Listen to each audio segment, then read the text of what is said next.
Piramida e Tiranës u ndërtua në vitet 80 e vendosur në qendër si muze për Enver Hoxhën, si simboli pushtetit dhe fuqisë së tij.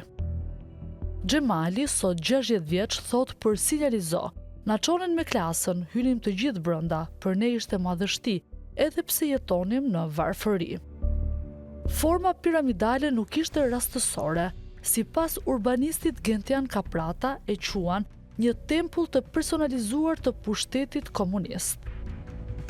Turistët spanjoll që gjejmë aty pranë na thonë, "Na pëlqen si objekt i bukur me ngjyra. Do ulemi të shohim perëndimin, pa e ditur historinë."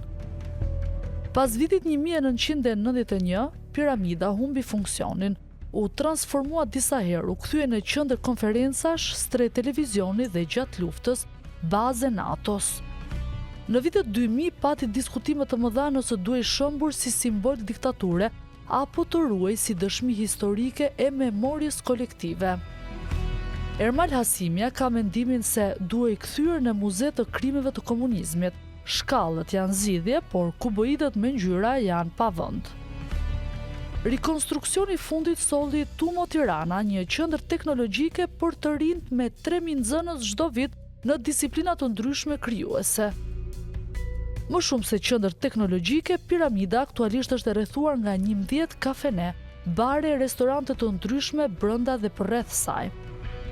Sot piramida ka një atmosferë moderne me aktivitete, por pa kujtesë historike se çfarë përfaqësonte dikur, duke u kthyer në një objekt pa identitet.